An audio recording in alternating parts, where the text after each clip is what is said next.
Socialism is always framed as the panacea to capitalistic greed and inequity.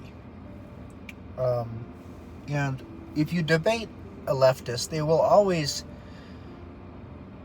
argue against capitalism, comparing it to a fictional utopian version of socialism. And no matter how many times socialism fails, and fails tremendously, they always go back to a classroom definition. They always compare the ideology to the manifestation of free markets. And I'm not going to use the word capitalism, because capitalism is a Marxist term from Das Kapital. And it really is not an accurate description of the economic system of free markets.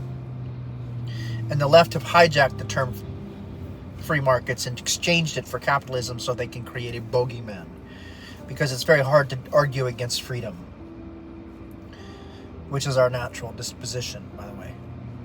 And so anyway, let me digress. So the left, they argue against a perfect world that never exists.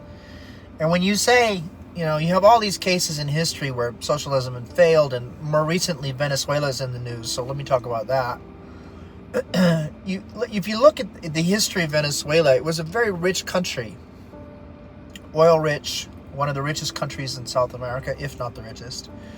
And the oil resources, tremendous oil resources, and other resources as well. And yet, Chavez came in the early 2000s, I believe, late 1900s, I forget.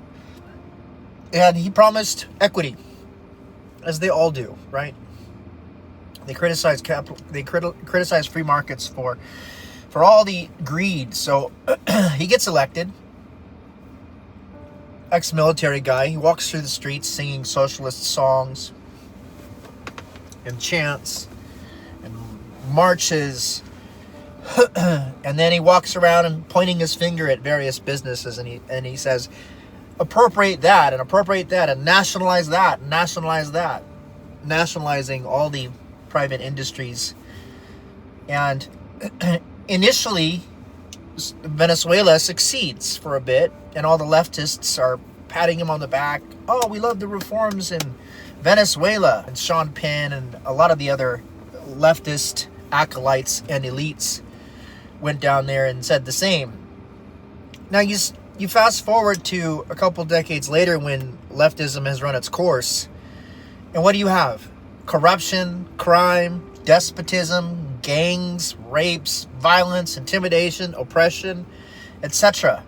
And recently, Diosdado Cabello, which is Maduro's second in command, he made an announcement on his weekly podcast, or his webcast, or show, whatever it is.